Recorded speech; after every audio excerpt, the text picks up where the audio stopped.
Pakistan national alliance کو یہ شکایت تھی کہ وہ الیکشن منصفانہ نہیں ہوئے. انہوں نے ان ابتدائی مذاکرات میں یہ تسلیم کر لیا کہ اثر نو انتخابات کرائے جائیں گے، اور یہی ہمارا بنیادی مطالبہ تھا.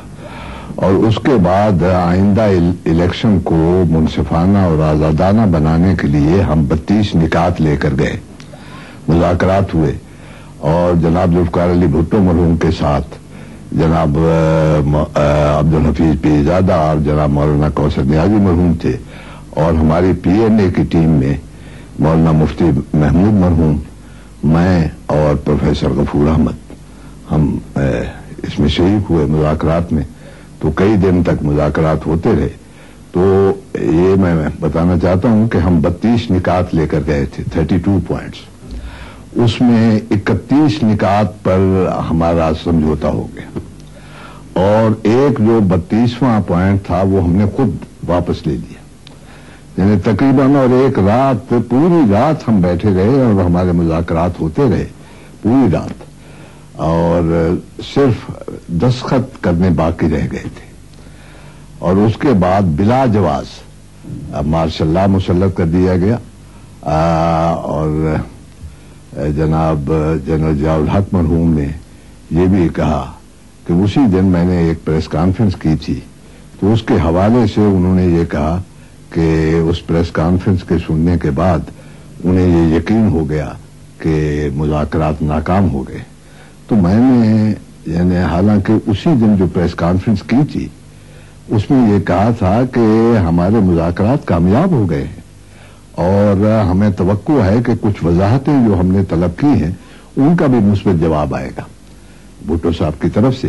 اور چنانچہ اسی رات، یعنی جس رات یہ مارشل لا نافذ ہوتا ہے، 11 بجے رات کو جناب بھٹو مرحوم نے انہوں نے بھی پریس کانفرنس کی، اور اس میں انہوں نے کہا کہ صبح کو ابتدائی یعنی بات کریں گے عبدالحفیظ پیرزادہ اور پروفیسر غفور احمد، اور شام کو ہماری وہ میٹنگ ہوگی جس میں ہمارے دستخط ہونے تھے، اور اس کے بعد معاملہ جو ہے وہ ختم ہو جاتا.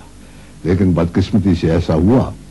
تو میں نے اکثر و بیشتر اپنی پبلک میٹنگ میں بھی اس کا ذکر کیا ہے، اور خود جنرل ضیاء الحق صاحب مرحوم کی زندگی میں یعنی میں نے کئی اسٹیٹمنٹس میں، حتیٰ کہ جیل کے اندر سے بھی میں نے ایک بیان باہر بھجوایا تھا جو اس وقت جنگ میں اور میگ میں جو ان کا ایک انگریزی رسالہ ہے اس میں چھپ چکا ہے کہ یہ ہمارا تقریباً فیصلہ ہو چکا تھا، اور یہ مارشل لا قطعاً بلا جواز تھا جو لگایا گیا ہے.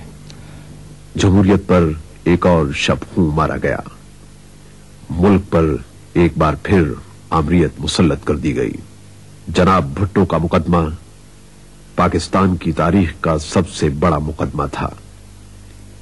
پاکستان کی آئندہ تاریخ کا انحصار اسی مقدمے پر تھا. بھٹو صاحب کا کیس میرا خیال میں بہت سمپل تھا. ایویڈنس اپروورز کی تھی. 2 اپروورز تھا، ایک مسعود محمود، ایک غلام حسین. ابھی غلام حسین کا ایویڈنس گواہی ایڈمیسیبل تھی، لیکن اس کا ایویڈنس غلام حسین کا بھٹو صاحب کے خلاف نہیں تھا. غلام حسین نے کیا، غلام حسین کا ایویڈنس میاں عباس کے خلاف تھا.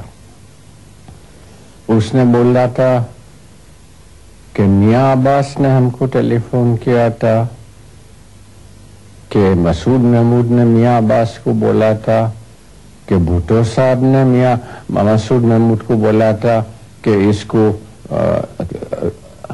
امر رضا قصوری کو قتل کرو. تو ہیئرسے اپون ہیئرسے ہے. لیکن گورنمنٹ نے جان بوجھ کے کیس کنفیوز کرنے کے لیے غلام حسین کا ایڈمیشن رکھا. نے غلام حسین کو کوروبریٹ کرنے کے لیے کچھ 10-15 گواہ تھا. تو ہم کو تو سمجھ نہیں آتا کہ ہائی کورٹ نے بھی زبردست اٹینشن دیا غلام حسین کا ایویڈنس کو، انوار الحق صاحب نے بھی دیا. ہمارا خیال میں غلام حسین کا ایویڈنس بھٹو صاحب کے خلاف نہیں تھا.